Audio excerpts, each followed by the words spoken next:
So let's start. Principle of calorimetry. यहाँ पे आपको एक जो फिगर ड्रॉ की है, इस फिगर में आपको एक डायग्राम दिख रहा होगा। ये जो डायग्राम है बेसिकली ये है कैलोरीमीटर। अगर आप लोग की स्कूल से ओपन होती बेटा तो आपको ये एक्सपेरिमेंट करने को मिलता। तो ये चीज जो मैं आपको पढ़ाने वाला हूँ इसे आप बहुत ही आसानी से समझ जाते हैं, क्योंकि जब आप किसी चीज को प्रैक्टिकली करते हैं ना तो उसका प्रिंसिपल, उसका कंस्ट्रक्शन, उसकी वर्किंग आपको पूरी दिमाग में फिट हो जाती है। तो यहाँ पर आप देख सकते हो कि यहाँ पर अपना ये डायग्राम है। ठीक है, अब ये जो डायग्राम है ये आप थोड़ा सा देखिए, मैं इसको थोड़ा सा बड़ा कर देता हूँ। ठीक है, दिख रहा है सभी को? Yes sir. ठीक, तो आप देख सकते हो इसके अंदर स्टीरर है यहाँ पे। Just a minute. Principle of calorimetry. ठीक है, ठीक। अब देखो, a calorimeter is a cylindrical vessel. ये क्या है? कैलोरीमीटर है।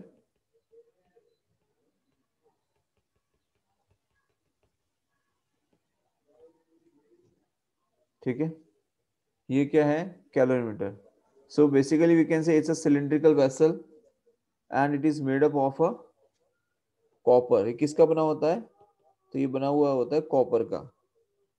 Provided with a stirrer. आप देखिए ये क्या है? स्टीरर है। ठीक है, समझ में आ रहा है बेटा?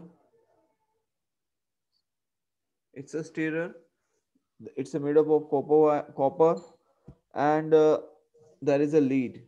यहाँ पे आप देखो ये लीड लगी हुई है जिससे ये पूरा पैक रहे। ठीक है, now it is used to measure heat quantities by making use of principle of mixture. I am repeating again, it is used to measure, क्या इसका बेसिकली हम जो यूज कर रहे हैं कैलोरीमीटर का वो क्या यूज होता है? To measure heat quantities by making use of principle of mixtures. ठीक है, अब ये कैसे करते हैं लिख देता हूं। To major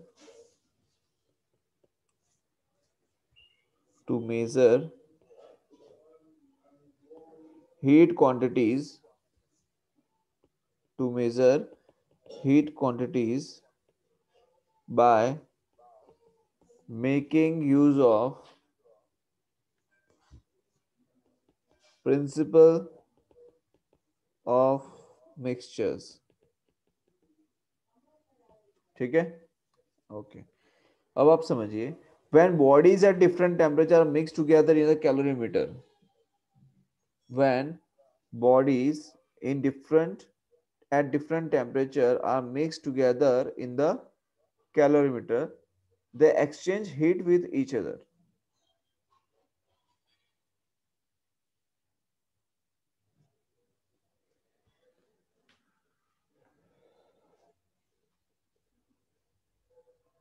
When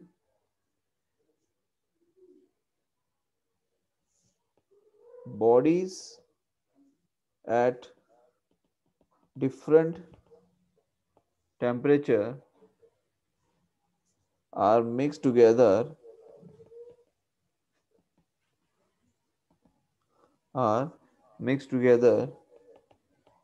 in the calorimeter,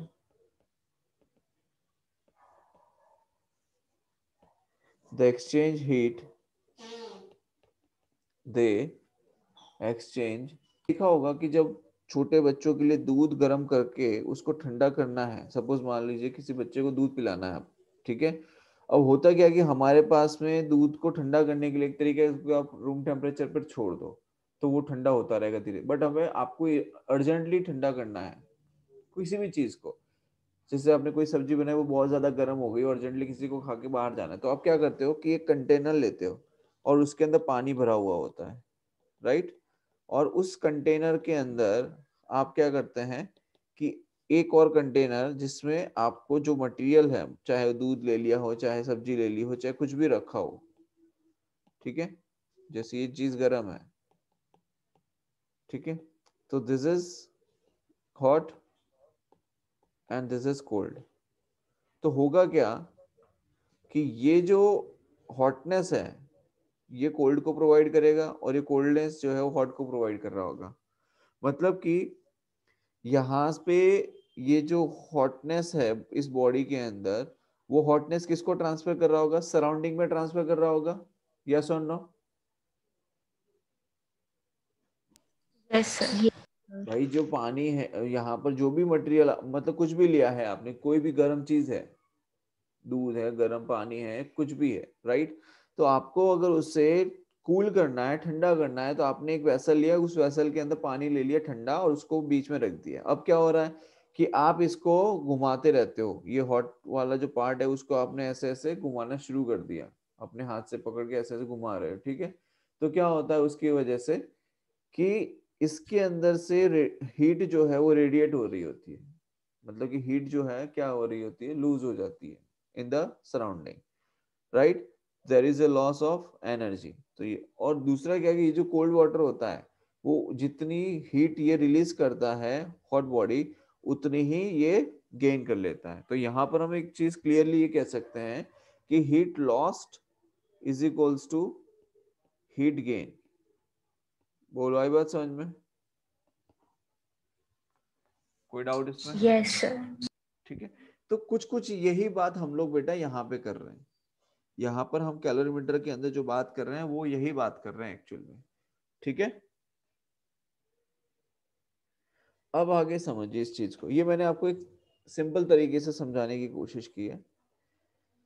Now, the bodies at higher temperature lose heat while those at the lower temperature gain heat. The content of the calorimeter are steered constantly so as to keep their temperature uniform. जैसे कि आपको बताया जाता है कि जो content होता है इसके अंदर, इसे क्या किया जाता है? कंटिन्यूसली स्टीर किया जाता है। स्टीर क्यों किया जाता है? जिससे कि जो टेम्परेचर है वो कैसा रहे? यूनिफॉर्म। टेम्परेचर को कैसा यूनिफॉर्म रखने के लिए, ठीक है? दूसरी चीज, to minimise the loss of heat due to radiation the calorimeter is usually packed in a jacket. अब आप देखिए, ये जो है इसे आप देख सकते हैं, यहाँ पे लिखा है इंसुलेटिंग जैकेट, राइट? तो ये जो लॉस हो रहा है of loss of heat due to radiation, radiation की वजह से जो लॉस हो रहा होगा, उस लॉस को कम करने के लिए क्या किया गया कि यहाँ पर एक जैकेट लिया गया। This is a insulating jacket. आप देख पा रहे हो यहाँ पर, ये क्या है बेटा? इंसुलेटिंग जैकेट है, right? And the space between the walls of the container calorimeter and the jacket is packed. अब आप देखो, ये कंटेनर है, समझिए, ये जो है ये आपको दिखाई दे रहा है वाटर, दिखाई दे रहा है वाटर। Yes sir. यस अब सर। यहाँ पर आपको दिखाई दे रहा है वाटर का कंटेनर भी, राइट? तो ये जो वाटर का जो कंटेनर है वो ये है, ये जो मैंने रेड कलर का कर रहा हूँ ये वाटर कंटेनर है, और ये जो ब्लू कलर से मैं कर रहा हूँ ये क्या है? ये इंसुलेटिंग जैकेट है। अब इन दोनों के बीच में आप देख सकते हो यहाँ पर, ये जो पर्पल कलर में बना रहा हूँ, देखो ये जो पर्पल कलर का मैंने ये शेड किया है, तो ये क्या इन दोनों के बीच में आ रहा है, राइट? तो हम यहाँ पे ये कह सकते हैं कि the space between the walls of the calorimeter and the jacket is packed with cotton और वूल। तो ये जो है, जो बीच में फील किया हुआ है, ये येलो येलो कलर का जो आपको दिखाई दे रहा है, और अब जिसको मैंने पर्पल कलर का कर दिया है, ठीक है? समझ में आ रहा है? समझ में आ रहा है? Yes sir. Okay.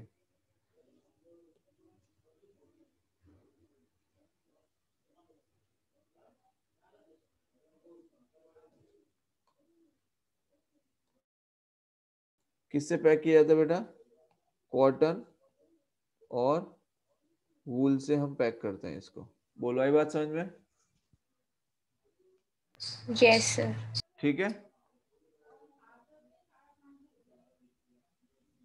Okay.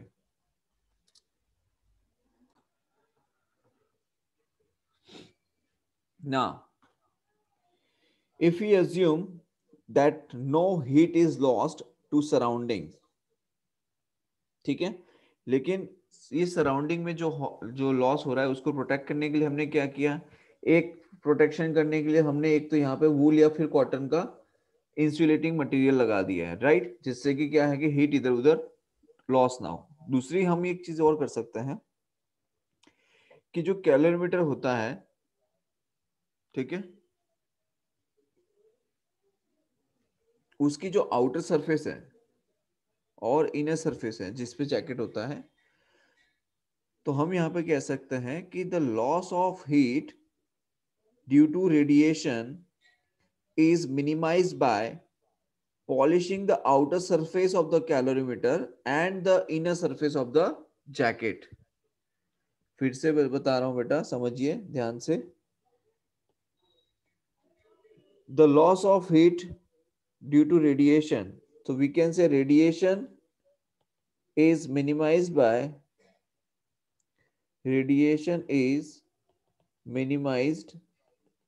by polishing the outer surface, polishing the outer surface of the calorimeter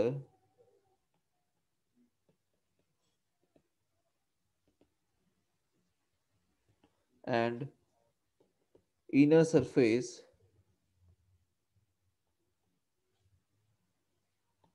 of the jacket। बोलो क्लियर है यहां तक? एंड इतना करने के बाद हम ये कह सकते हैं कि there is no loss of heat in the surrounding, right. तो जब ये सिचुएशन होती है तो हम ये कह सकते हैं the heat loss by the hot body must be equal to the heat gain by the cold body. क्यों? क्योंकि जो लॉसेस हो रहे थे सराउंडिंग के अंदर, कि मान लो एयर के थ्रू लॉस हो गया, राइट, या कन्वेक्शन के थ्रू बाहर निकल गए, रेडिएशन के थ्रू हीट एनर्जी इधर उधर वेस्ट हो गई, तो वो लॉस अगर हम लोगों ने मिनिमाइज कर दिया है तो हम ये कह सकते हैं कि heat lost is equals to, क्या लिख सकते हैं, heat lost is equals to heat gain. बोलो क्लियर है यहां तक? यस और no? Yes sir. Yes sir. Right. और यहां पर हम इसी ये जो heat loss equals to heat gain जो है, that we can say it is known as the principle of calorimetry, और हम इसे कह सकते हैं principle of mixture. So the heat lost by the hot body must be equal to the heat gained by the cold body is known as the principle of calorimetry। बोलो clear है? Yes sir. Yes, sir. So we can say it is known as principle of calorimetry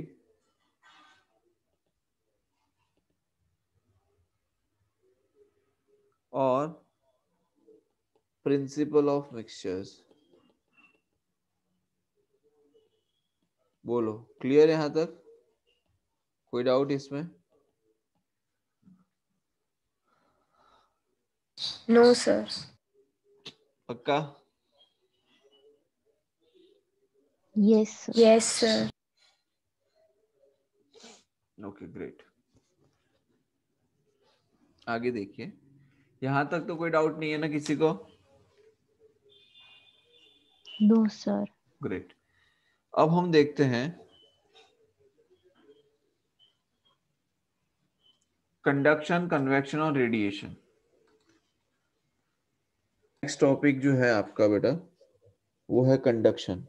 conduction आप सभी ने, conduction, convection, radiation के बारे में definitely आप सभी ने सुना होगा, right, it is nothing new, but हम इसे थोड़ा सा समझ लेते हैं कि क्या होता है कंडक्शन, कन्वेक्शन एंड रेडिएशन। तो let's start with the conduction. सबसे पहले, so there are three ways in which we can say the heat energy get transferred from one place to another, and those three things, मतलब कि जो there are three ways, तो उसमें से first है conduction। Heat is transferred from one end to another end of a solid by the process of conduction। So conduction के लिए हम कहेंगे कि solid। अगर आप बात कर रहे हैं कन्वेक्शन की, तो convection is happening in the liquids and the gases, liquids and gases, and radiation. Radiation basically heat, हम ये कह सकते हैं कि जब कोई ऑब्जेक्ट हाई टेम्परेचर पे होता है, ठीक है, so in that case we will say heat travels from that particular object to the distance places by the process of radiation. And radiation most of the cases के अंदर हम ये कह सकते हैं कि एयर के थ्रू ट्रांसफर होता है रेडिएशन, ठीक है. अब इसमें सबसे पहले जो हमें समझना है वो है कंडक्शन, तो उसी से शुरुआत करते हैं. Okay, so we can say it is the process by which heat is transmitted from one point to another through a substance in the direction of fall of temperature without the actual motion of the particles of the substance. ठीक है, सो conduction क्या होता है? heat is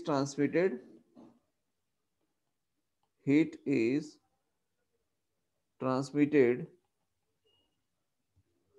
from one point to another point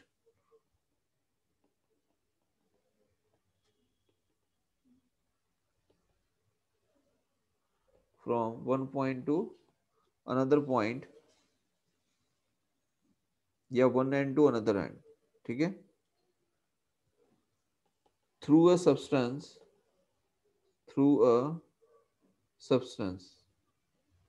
Of substance, that means you can take it as solid. Through a solid you can take, ठीक है, in the direction of fall of temperature without the actual motion of the particle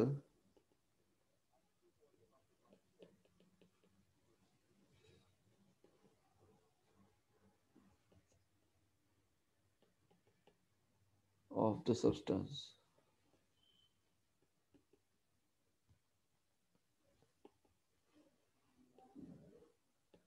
बोलो, clear है conduction क्या होता है बेटा सभी को? जैसे कि मैंने आपको पहले भी एक एग्जांपल में बताया था कि मान लीजिए अगर हम यहाँ पे एक रॉड लेते हैं और इस रॉड को आप यहाँ से गर्म करना शुरू करेंगे तो क्या होता है, तो यहाँ पर पहले जहां पर हम हीट प्रोवाइड कर रहे हैं यहाँ से लोअर टेम्परेचर की तरफ वो मूव करेगा हीट, यस और नो? Yes sir. बस Yes, ये sir. होता है कंडक्शन, ठीक है. जैसे आप सभी जानते हैं कि अगर आप मान लीजिए चमचे का यूज कर रहे हैं और सब्जी बना रहे हैं, ठीक है, चमचे को आपने सब्जी के अंदर छोड़ दिया, ठीक है, तो क्या होगा, वो धीरे धीरे हीट होते होते क्या सीधा डायरेक्टली आप जहां से उसको पकड़ते हैं हैंडल को, क्या सीधा वहां पर हीट ट्रांसफर हो जाती है? It take some time, right? Yes sir. So that is the Yes, sir. Conduction process, ठीक है.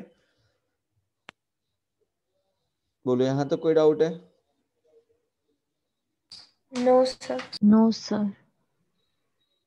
ओके, अब ये जरूरी नहीं है कि जो भी सॉलिड्स हो सारे के सारे तुरंत ही हीट को मतलब, जैसे कि अगर आप बात करें कॉपर, ठीक है, तो कॉपर एंड सिल्वर्स जो है they are good conductors of heat, जबकि वुड है, ग्लास है, ठीक है, ये सब क्या है? पुअर कंडक्टर्स हैं, but they are poor conductors. तो वो डिपेंड इस बात पे भी करता है कि कौन कितना जल्दी गर्म हो जाता है, वो डिपेंड करता है कि उसकी कंडक्टिविटी कैसी है, इस बात पे ये चीज डिपेंड करती है. बोलो, क्लियर है? तो अगर हम गुड कंडक्टर्स की बात करें कि which are the good conductors, तो you can write good conductors के लिए हम लिख सकते हैं गुड कंडक्टर्स. तो गुड कंडक्टर्स के लिए हम क्या लिखेंगे? कॉपर सिल्वर एटसेट्रा, ठीक है. जबकि पुअर कंडक्टर्स की अगर हम बात करें, good conductors of heat and poor conductors of heat. तो पुअर कंडक्टर में कौन कौन से हैं? तो है वुड, देन ग्लास, ठीक है।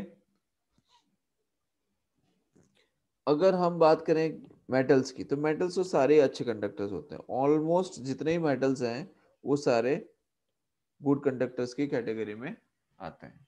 बोलो, क्लियर है बेटा?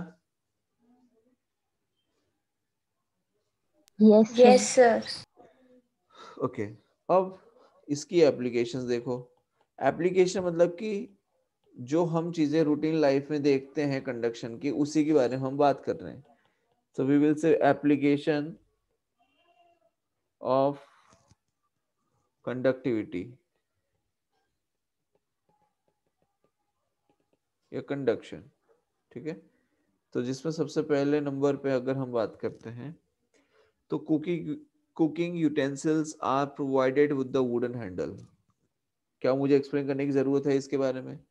सबको पता है कि जो कुकिंग यूटेंसिल्स होते हैं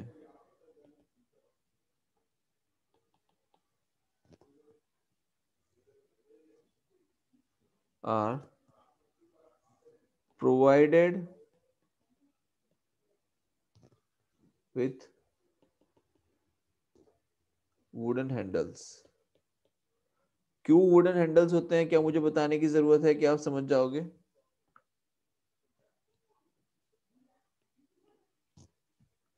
Because wood is a bad conductor or you can say it's a poor conductor of heat। तो क्या होता है कि आप इजीली कुक कर पाते हैं उसके हैंडल को पकड़ के, राइट। अगर वहां पर भी हमने मेटल बॉडी ही यूज कर लिया तो it seems to be very difficult कि आप उसको, जैसे कुकर, कुकर के अंदर तो आपने देखा ही होगा, राइट? Yes, sir. ठीक है। दूसरा है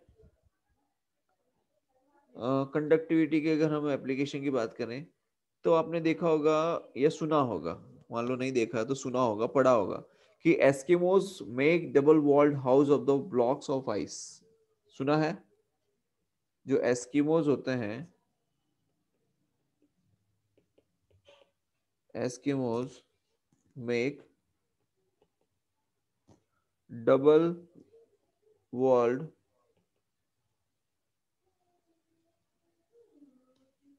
हाउस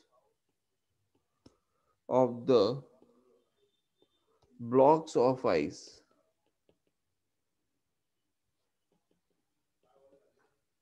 क्यों, पता है सभी को? पढ़ा होगा बचपन में, यस और नो? क्योंकि जो एयर है, मान लो हमने डबल वॉल बनाया, सपोज ये एक और एक ये, ठीक है। तो एक ये वॉल हो गई, एक ये हो गई, तो बीच में क्या आ जाता है? बीच में आ जाती है एयर। तो air is trap between the two walls of the house made of ice blocks. As air is bad conductor of heat, so almost no flow of heat takes place from within the such a house to the cold surrounding। तो यहाँ पर जो गर्मी होती है वो गर्मी बनी रहती है। क्यों? क्योंकि यहाँ पर क्या है? एयर है, और एयर की वजह से हीट बाहर नहीं जाती है। बोलो, आई बात समझ में? Yes, sir. Yes, sir. ठीक।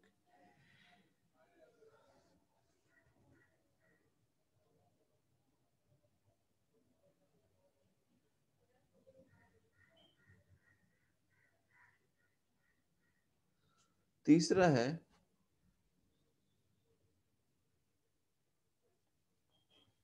हो सकता है आप में से किसी ने देखा हो इस चीज को होते हुए, कि birds often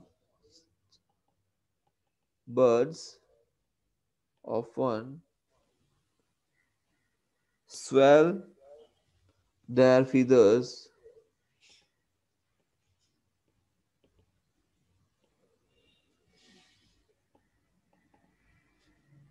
in winter। Birds often swell their feathers in winter। बताइए क्यों? इससे क्या फायदा होगा?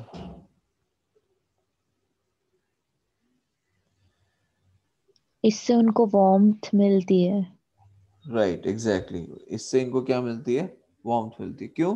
क्योंकि होगा क्या कि जब वो जो बर्ड्स होते हैं तो उनके ये जो पंख होते हैं उसको फुला लेते हैं कुछ इस तरीके से, तो बीच में क्या आ जाती है? एयर आ जाती है यहाँ पर, राइट? क्या आ जाता है? एयर। तो ये जो हिस्सा है, इस हिस्से में एयर आ गई। तो एयर आने की वजह से क्या हो जाता है कि उनको जो उनकी बॉडी की जो हीट है वो लॉस नहीं होती है। ठीक है?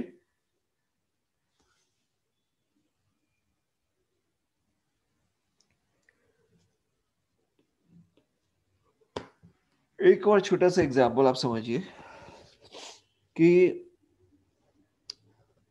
अगर आपके घर में कोई मेटालिक हैंडल ऑफ अगर होगा, मतलब कि अगर आपके घर में जो भी डोर्स हैं, अगर आपके घर की जो डोर्स हैं उसके अंदर कोई मेटालिक हैंडल लगाया हुआ है, ठीक है, तो वो जो मेटालिक हैंडल है वो इस सीजन में, specially in the season of winter, वो कैसा हो जाता है? ठंडा ठंडा हो जाता है, राइट?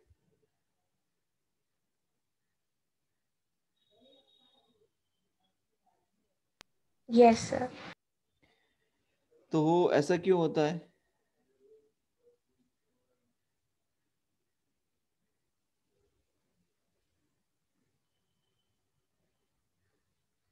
जिस टेम्परेचर पे हम रह रहे हैं उसी टेम्परेचर पे आपका हैंडल भी है रूम का, तो ऐसा क्यों कि हमें वो ठंडा लगता है?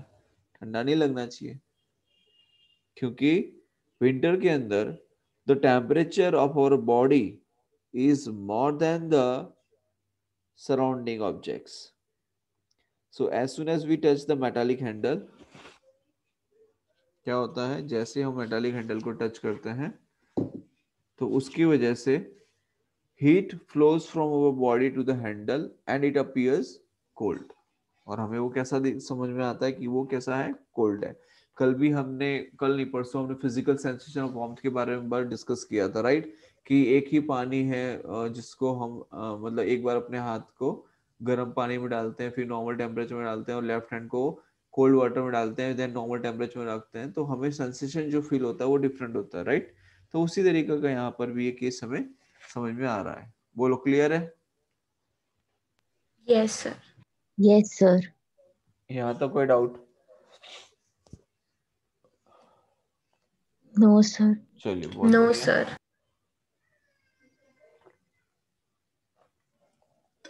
जैनम, जैनिल, जागृत, नक्षत्र, अभि, तनिष्राज, शैल, देश, तन्मयी, समझ में आ रहा है बेटा?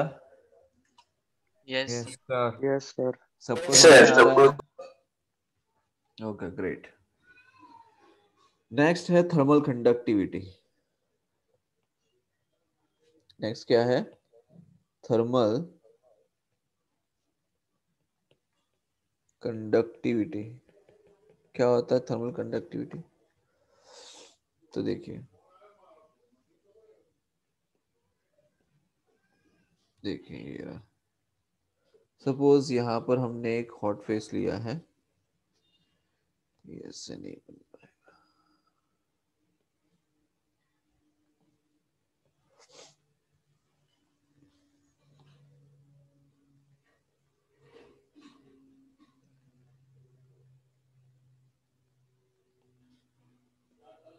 देखो यहाँ पे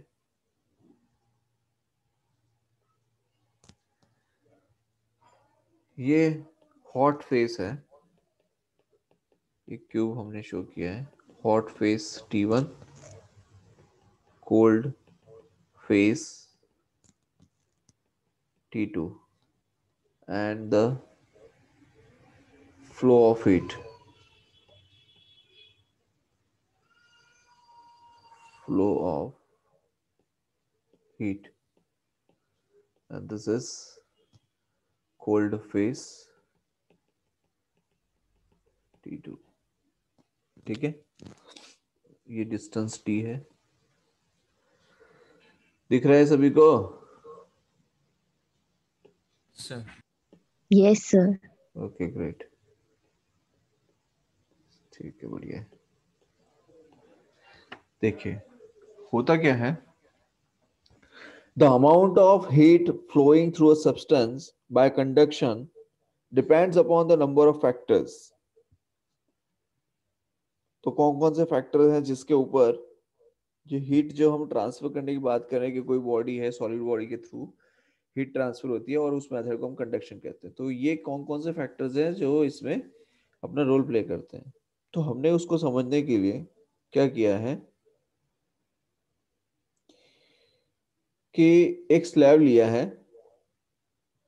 और इस स्लैब में दो पैरेलल फेसेस हमने कंसीडर किए हैं और इसका क्रॉस सेक्शनल एरिया हमने मान लिया है कि A is the cross sectional area of two parallel faces and the hot face is at temperature T1 and cold face is at temperature T2 and the amount of heat Q which flows from the hot face to the cold face।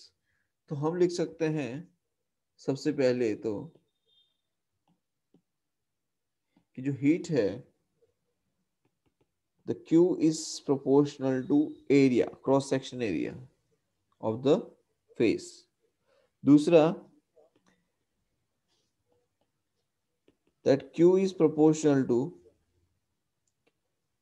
directly proportional to the temperature difference between the two faces तो T1 minus T2 ठीक है and it is directly proportional to the time T for which the heat flows। और चौथा है कि Q is proportional to 1 by D। It is inversely proportional to the thickness of the slab। ठीक है यहाँ पे लिख देता हूँ T is the time, D is the thickness of the slab or you can say the distance between the hot and the cold faces या फिर क्या कह सकते हैं distance between hot and cold faces। ठीक है अब इन सभी को अगर आप कंबाइन कर लोगे तो क्या बन जाएगा that Q is proportional to मतलब कि heat is proportional to cross sectional area temperature into temperature difference into time T divided by the separation between the two faces and this proportional sign can be replaced by the proportionality constant K। तो ये जगह K times of A T1 minus T2 into small t by D। बोलो कोई दिक्कत यहां तक कोई समस्या हो तो बताओ। ठीक है अच्छा अब एक चीज और समझो कि यहाँ पर जो K है वो क्या रिप्रेजेंट कर रहा है तो K रिप्रेजेंट कर रहा है coefficient of thermal conductivity of a material. ठीक है एंड इट इज और may be defined as the quantity of heat energy that flows in unit time between the opposite faces of a cube of unit side made of that material। तो हम यहाँ पे लिख सकते हैं कि K is the coefficient of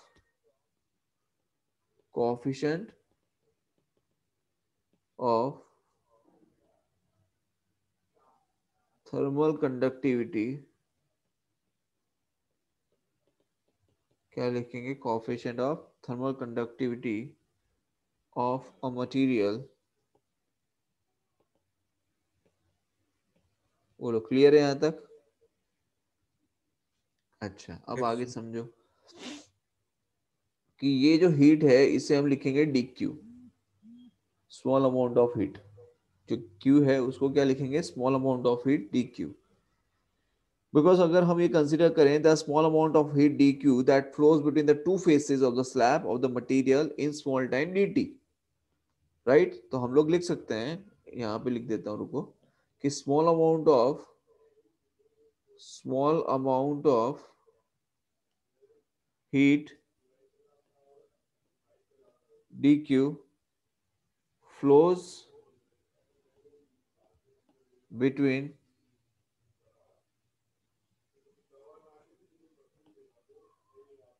slab of the material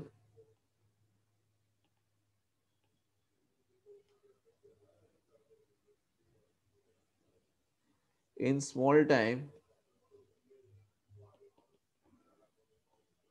dt, right.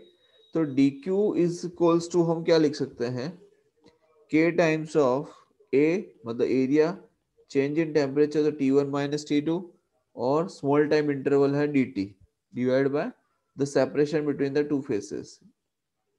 ठीक है, क्लियर है, यहां तक कोई डाउट है? No, sir. sir. अब यहां पर एक टर्म दिख रही है आपको T1 माइनस T2। अब देखिए T1 minus T2 by D, अगर हम चाहें तो इसे कैसे रिप्रेजेंट कर सकते हैं, देखिए T1 minus T2 divide by D, so it may be replaced by dt by dx, we can replace it with dt by dx। ठीक है, अब dt by dx का मतलब क्या हो जाएगा कि यहां पर हम ये कहना चाह रहे हैं कि rate of flow of temperature T1 minus T2 by d क्या है, it is the rate of rate of fall of temperature, because T1 minus T2 is the change, right, change in temperature, तो हम कहेंगे rate of fall of temperature with the distance between the two faces of the slab।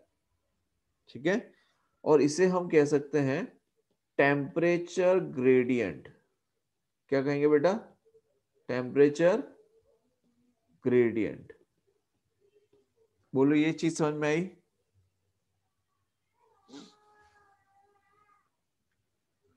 ये चीज समझ Yes, में आई सभी को? देखो अगर Yes, sir.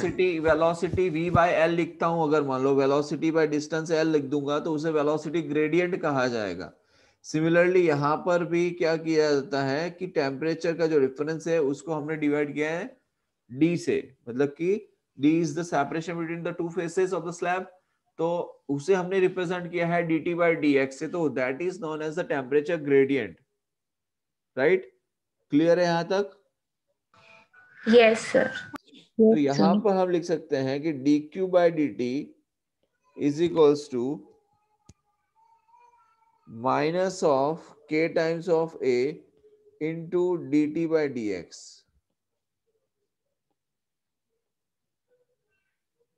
अब आप यहां पे देख रहे होंगे नेगेटिव साइन लिया है, नेगेटिव साइन इसलिए लिया है because the heat flows in a direction opposite to that in which the temperature gradient increases.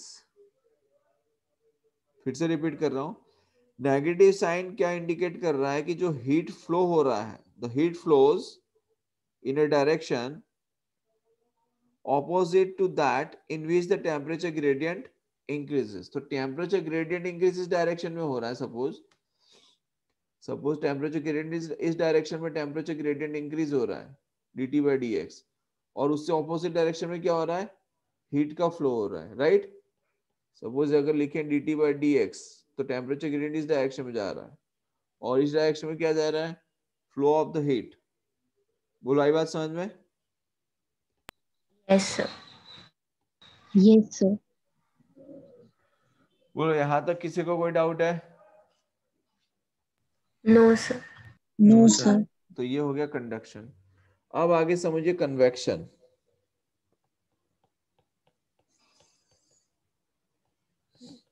ठीक है, तो कन्वेक्शन में क्या होता है, it is the process by which heat is transmitted through a substance from one point to another due to the bodily motion of the heated particle of the substance।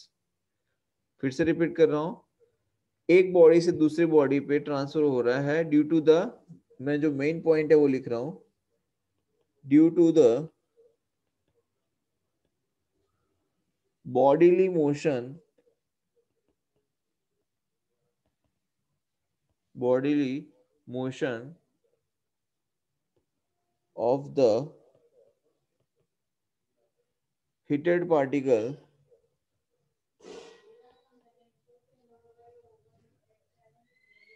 of the substance।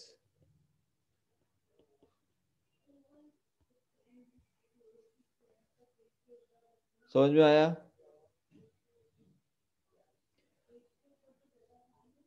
अब यहाँ पे देखो, हम यहाँ पे ये लिख सकते हैं कि जो फ्लूइड्स है, द फ्लूइड्स के अंदर हम कंसीडर करते हैं liquids and gases, liquids and gases are heated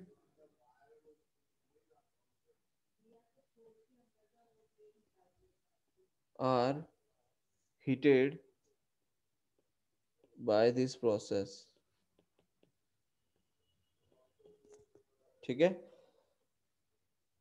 the fluid on getting heated becomes lighter in density and therefore rises upwards, while the colder fluid moves down to take its place. Thus currents are set up in the heated fluid. These are called convection current. अब आपने कई बार देखा होगा, specially अभी जो season चल रहा है विंटर, इसमें आपने देखा होगा कि हमारे पास में जो वाटर हीटर है, ठीक है, तो वाटर हीटर जो हमारे पास में होता है, हम क्या करते हैं कि उसको गर्म करने के लिए रख दिया पानी में ऐसे, ठीक है। अब ये क्या कर रहा है, पानी गर्म कर रहा है, तो होता क्या है कि जो गर्म पानी होता है उसकी डेंसिटी डिक्रीज होती है, तो ऊपर आ जाता है गर्म पानी, ठीक है। जो हॉट वाटर होता है वो कहाँ जाता है, अपर लेयर पे आ जाता है, और जो कोल्ड होता है वो कहाँ रह जाता है, तो वो नीचे की लेयर पे रह जाता है, राइट। तो कई बार क्या होता है, आप ना पूरा पानी को जज नहीं करते, सिर्फ ऊपर पे हाथ डालते हो इतने एरिया में और देखते हो कि पानी गर्म है कि नहीं है। तो जैसे आपने पानी डाला, आपको क्या लगेगा कि पानी कैसा है, गर्म है, बट एक्चुअली में नीचे जो पानी था वो कैसा था, कोल्ड। बोलो, आई बात समझ में? Yes sir. यही होता है ना, आप ऐसे ही तो चेक करते हो पानी को कई बार, और कई बार गलतफहमी में फिर बैठ जाते हो, है ना।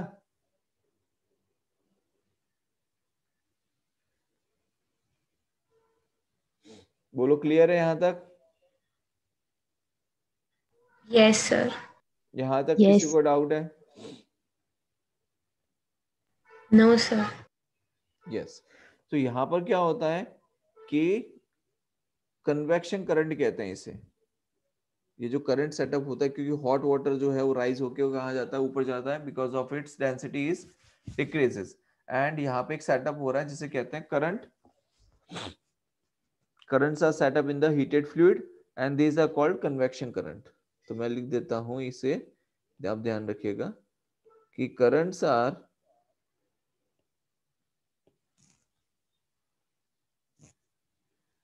Setup in the heated fluid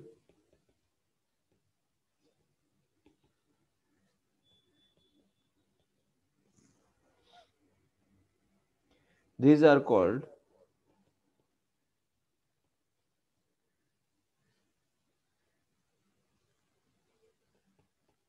convection current। बोलो, ठीक है, अब आगे समझो।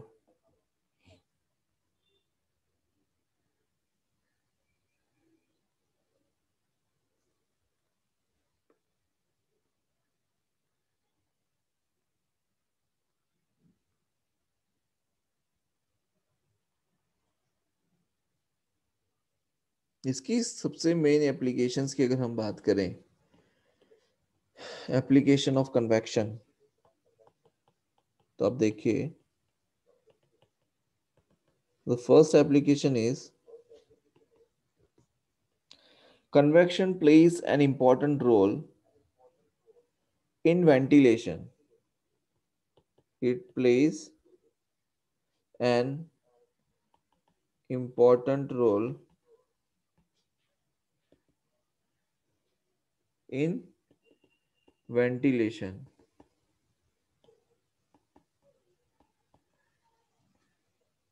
and in heating and cooling system of the houses।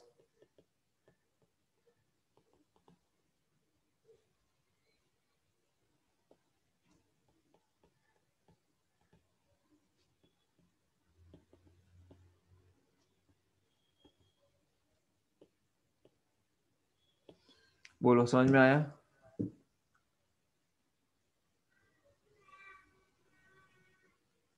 समझ में आया? Yes, sir. Yes, sir. सबको समझ में आ रहा है? जैनम, जैनिल, जागृत, Yes, sir. तन्मयी,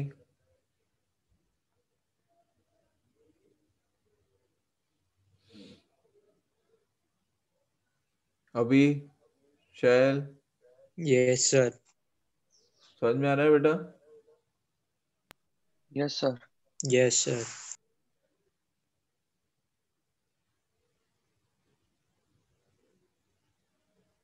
एक खासियत मैं आपको बताता हूँ, अब थोड़ा बहुत गूगल कर लेना बाकी का। दूसरा समझिए, convection plays an equally important role in the formation of the trade winds. Convection plays an equally important role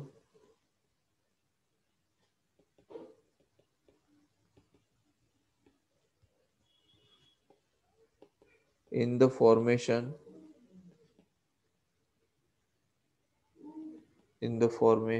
of the trade winds. बोलो, आई बात समझ में?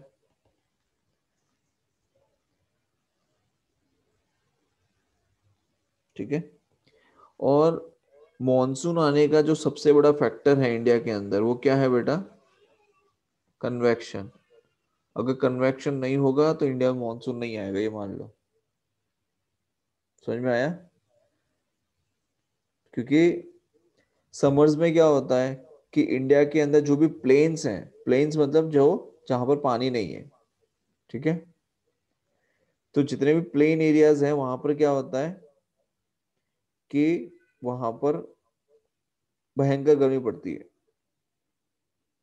ठीक है। उसकी वजह से क्या होता है कि जो air about the Indian Ocean जो होती है, it doesn't get so hot. Plain तो गर्म हो गया लेकिन इंडियन ओशियन जो है वो इतना गर्म नहीं हुआ। एंड ऐसा क्यों होता है? Because high value of specific heat of the water, right. उसकी स्पेसिफिक वैल्यू जो है हीट, मतलब specific heat of the water, तो हम ये कह सकते हैं कि specific heat of the water is high value. उसकी वजह से क्या होता है कि पानी जल्दी ज्यादा गर्म नहीं होता है, ठीक है। दूसरी चीज, Himalayans neither allow the cool air from north to blow towards the plains nor the hot air from plains to blow towards the north. अब नॉर्थ वाला जो एरिया है, मतलब जो इंडिया का नॉर्थ जोन है, तो हिमालय पे से जो कूल एयर्स हैं वो उस तरफ नहीं आने देती हैं, प्लेन की तरफ, और ना ही तो हॉट एयर वहां पे जा पाती है, ठीक है। उसकी वजह से क्या होता है, एक साइकिल सेटअप होती है between the hot air in plains which rises up and moves towards the Indian Ocean, while moisture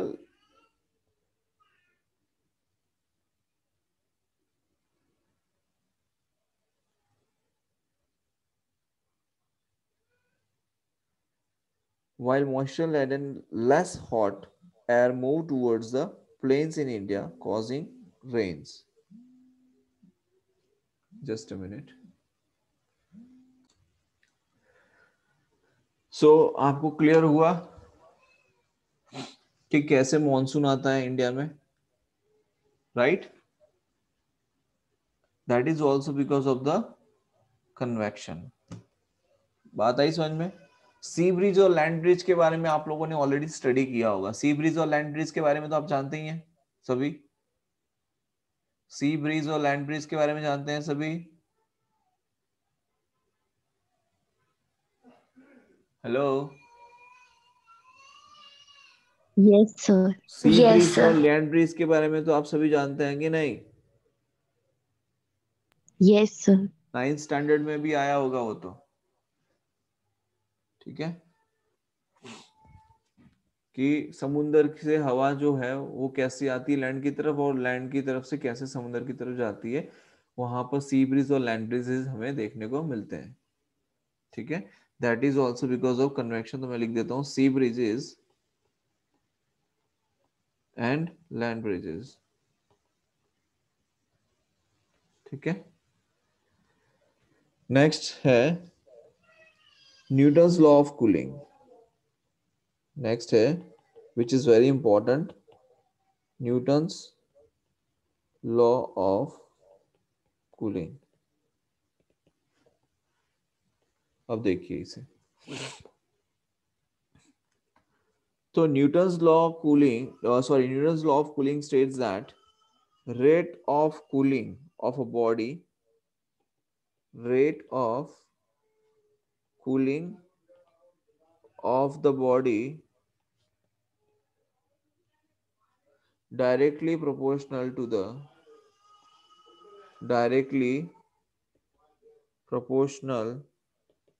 the temperature difference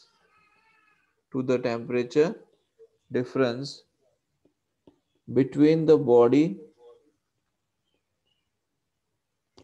and the surroundings.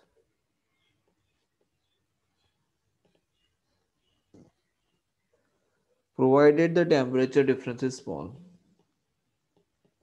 Temperature difference कैसा होना चाहिए?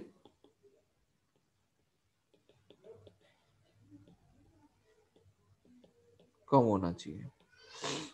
बोला ही बात समझ में? So here we are saying rate of cooling of the body directly proportional to the temperature difference between the body and the surrounding, provided the temperature difference is small. Temperature difference कैसा होना चाहिए? कम होना चाहिए। तो यहाँ पर हम ये कह सकते हैं, इसका प्रूफ अगर हमें लिखना है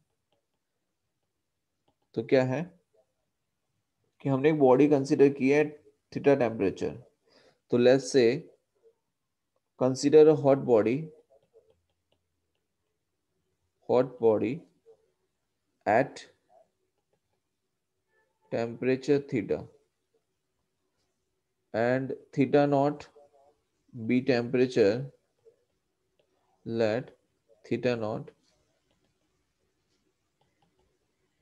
be temperature of the surroundings.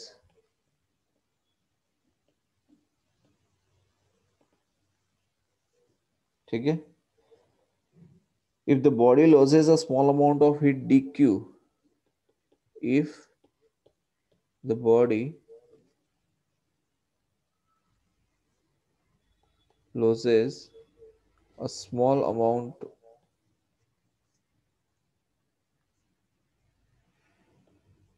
of heat dq, मतलब बहुत ही छोटी अमाउंट ऑफ हीट रिलीज कर रहा है इन स्मॉल टाइम dt, राइट। तो ये दो चीजें हैं कि हॉट बॉडी है उसका टेम्परेचर कितना ले लिया theta, and theta not is the temperature of the surrounding. Theta not क्या है? Temperature of the surrounding.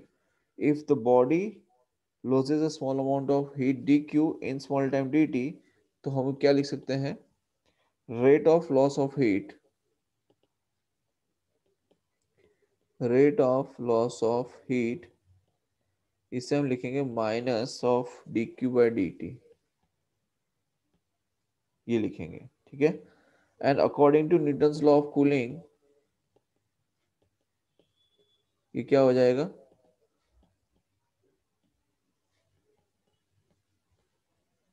ये हो जाएगा कि जो rate of loss of heat है, बिकॉज ठंडा हो रहा है, कूल हो रहा है, तो नेगेटिव साइन हम ले रहे हैं।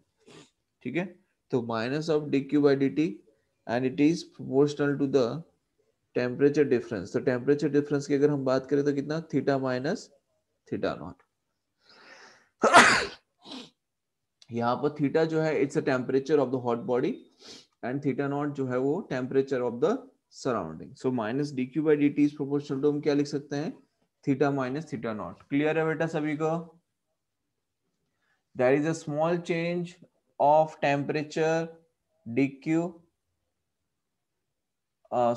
there is the body loses a small amount of heat dq in small time dt, और यहाँ पर हो क्या रहा है कि हॉट बॉडी है उसका टेम्परेचर हमने थीटा कंसीडर किया है, और उसके जो सराउंडिंग है उसके टेम्परेचर हमने थीटा नॉट कंसीडर किया है। तो टेम्परेचर लॉस हो रहा है, तो we are saying theta minus theta not is going to be the temperature and with a small amount of heat dq in small time dt. So minus dq by dt is equals to k times of theta minus theta naught. ठीक है, तो यहां पर हम लिख सकते हैं कि इसकी जो वैल्यू है, इसकी वैल्यू किस पे डिपेंड करती है? Depend upon the area and the nature of the surface of the body. किसकी वैल्यू? के की वैल्यू। तो के depends on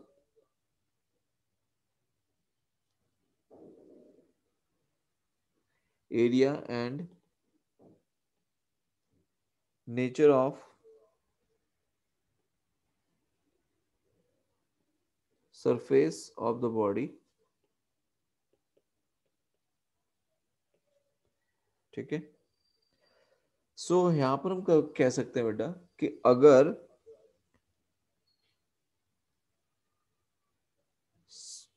small amount of change हो रहा है dq in small amount of time dt, ठीक है, तो जो चेंज इन टेम्परेचर आ रहा है, because dq heat is loss in time dt, तो जो चेंज इन टेम्परेचर आएगा वो भी स्मॉल अमाउंट चेंज लेंगे, so that small change is d theta.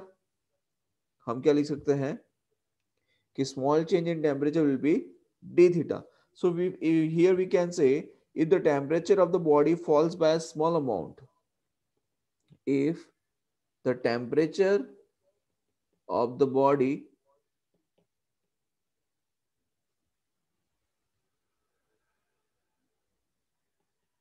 falls by a small amount,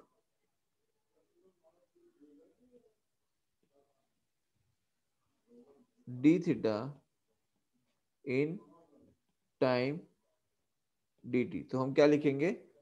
dq is equals to mc d theta। c क्या है? Specific heat. बोलो आई बात समझ में? ये इक्वेशन नंबर 1 हो गया, इक्वेशन नंबर 2 हो गया। अब इन दोनों इक्वेशन को आप इक्वेट कीजिए 1 और 2 से। So we can say minus mc, sorry ये है dq by dt and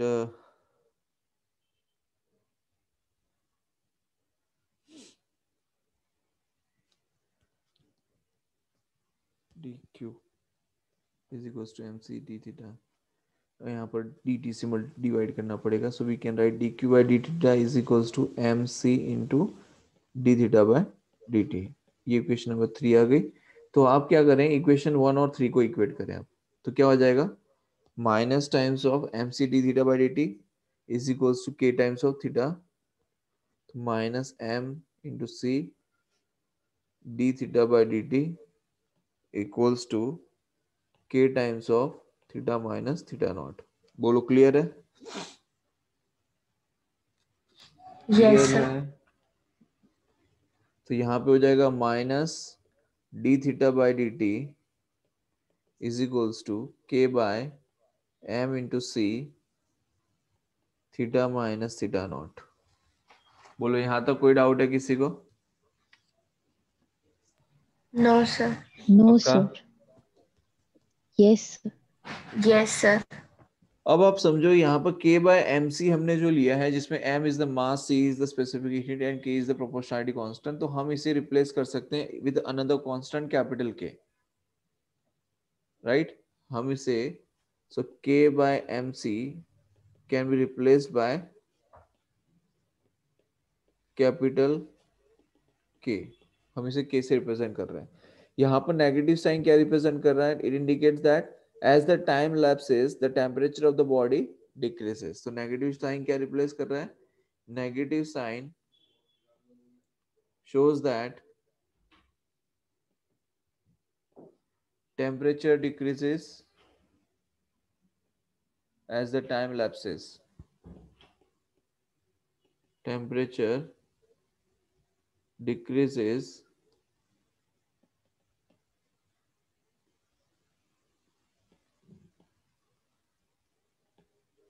as the time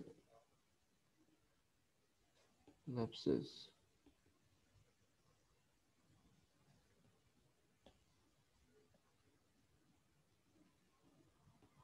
बोलो क्लियर है? अच्छा आप देखो, Yes, sir. सो यहां पर हम लिख सकते हैं कि minus D theta by D T is equals to capital K into theta minus theta naught. ठीक है, तो ये हो जाएगा, थीटा को अलग कर लेते हैं एक तरफ, so we can write d theta by theta minus theta not, d theta by theta minus theta not is equals to k times of dt, right? And we can integrate both the sides. क्या कर सकते हैं, दोनों तरफ integration कर सकते हैं। तो जब हम इंटीग्रेटिंग करेंगे बाय इंटीग्रेटिंग, तो ये हो जाएगा log theta minus theta not is equals to minus k t plus c, ये आएगा। बोलो क्लियर है?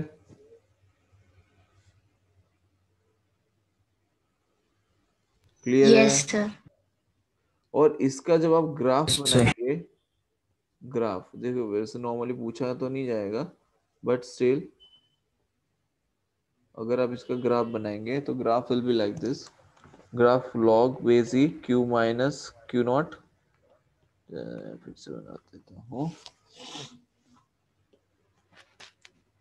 log base E Q minus Q not and temperature के बीच का ग्राफ है। एंड दिस ग्राफ, अब आप देखो ये इक्वेशन जो है वो क्या y is equals to M X plus C जैसी टर्म है कि नहीं? Yes, sir. तो हमारे जो ग्राफ आएगा वो कैसा आना चाहिए, स्ट्रेट लाइन ग्राफ आना चाहिए। और यहाँ पर क्या हो रहा है कि टेम्परेचर जो है वो क्या डिक्रीज हो रहा है, यस और नो? तो ये ऐसा आ जाएगा, देखो it will be like this. Clear है? Yes, sir. ये हो गया बेटा Newton's law of cooling.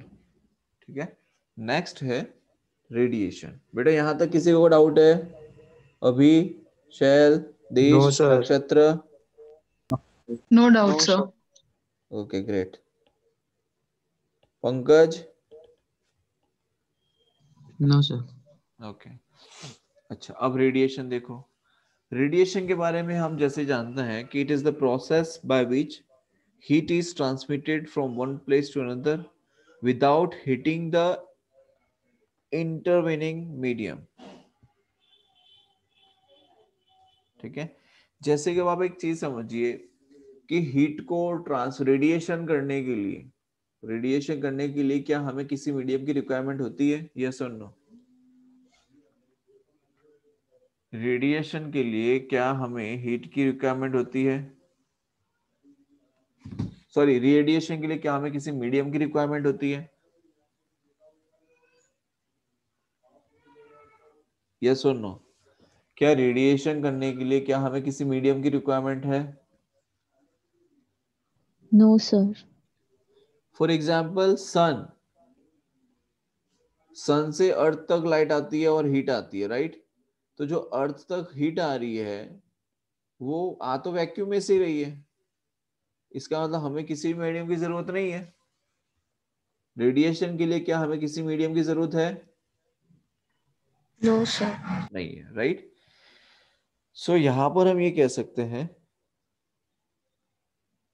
the heat from the sun reaches the earth by the process of radiation after traveling through millions of kilometers of vacuum. Due to the absence of material medium, the transmission of heat by conduction and convection is impossible. Just as light, heat radiation can pass through vacuum. समझ में आ गया यहां तक?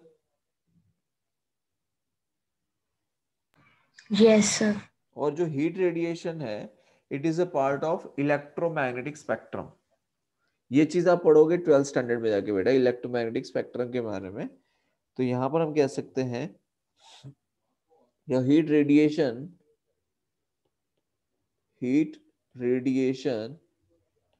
is a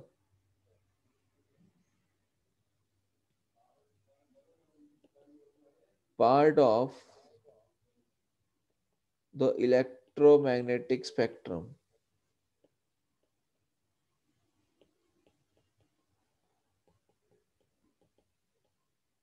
बोलो clear है यहां तक?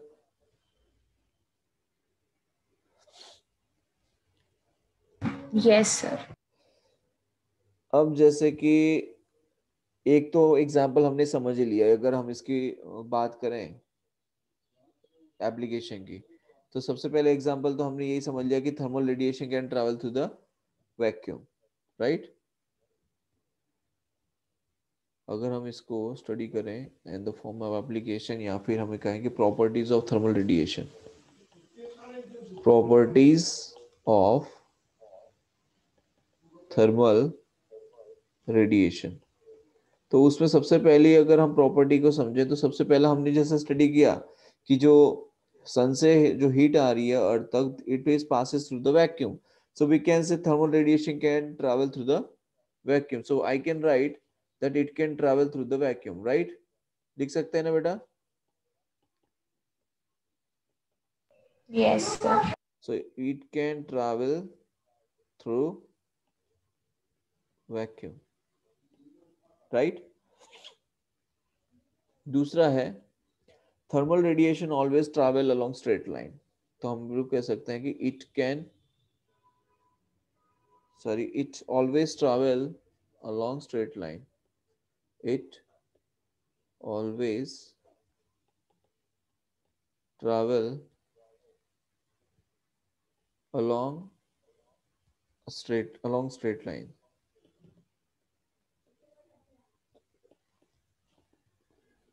बोलो आई बात समझ में? तीसरा है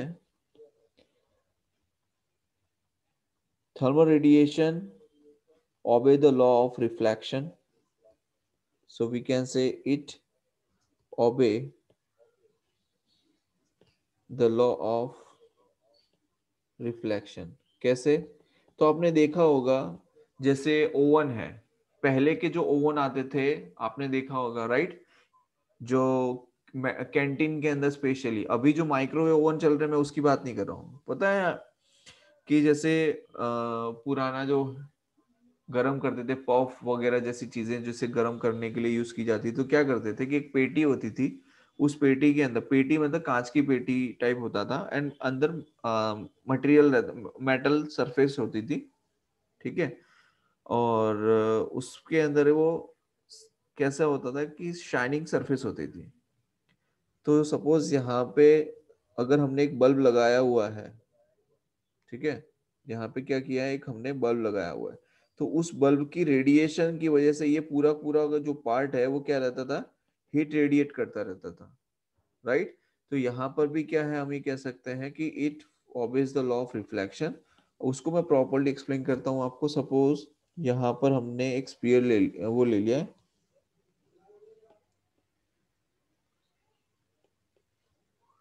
यहाँ पे हमने एक ले लिया मिरर, क्या ले लिया, मिरर। तो ये हमने ले लिया है मिरर, इसका नाम दे देते हैं C1। ये कौन सा मिरर है, कॉन्वेक्स या कॉनकेव?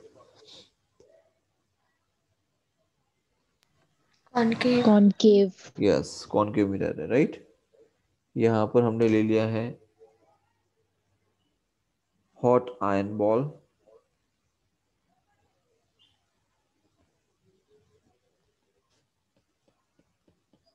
जो हीट रेडिएट कर रही है, और यहाँ पर हमने, ये कौन सा मिरर है,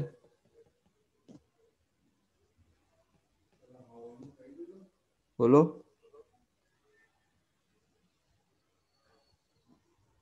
यहाँ पर ये कौन सा मिरर लिया हुआ है, C2 एक मिरर हमने कंसीडर किया है।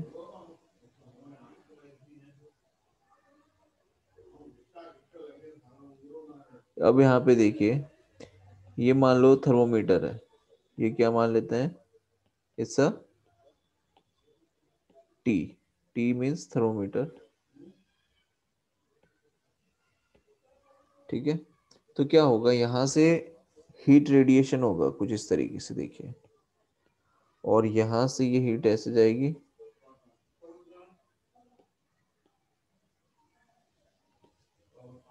ये ऐसे जाके यहाँ पर रेडिएशन मिलेगा, यहाँ से जाके यहाँ पर रेडिएशन मिलेगा।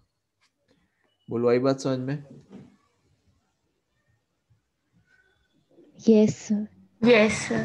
तो ये जो हॉट बॉडी है, ये यहाँ पर आप नोटिस कर पाएंगे थर्मोमीटर के ऊपर कि यहाँ पर हमने जो बॉडी ली है उसकी वजह से जो रेडिएशंस हो रही हैं, रेडिएशन ट्रांसफर होके with the help of reflection हम ये कह सकते हैं कि इस बॉडी पे, मतलब कि इस थर्मोमीटर पे हम उसको मेजर कर सकते हैं टेम्परेचर राइज हो रहा है कि नहीं हो रहा है। बोलो, क्लियर है?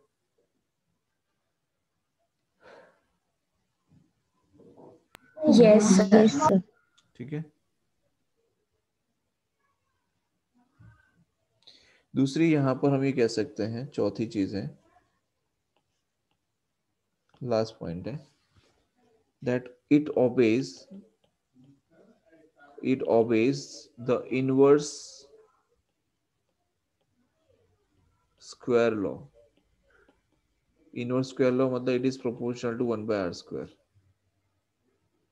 बात आई समझ में? तो हीट रेडिएशन मतलब इसकी जो इंटेंसिटी है, it is proportional to 1 by r square. बोलो, क्लियर है यहाँ तक?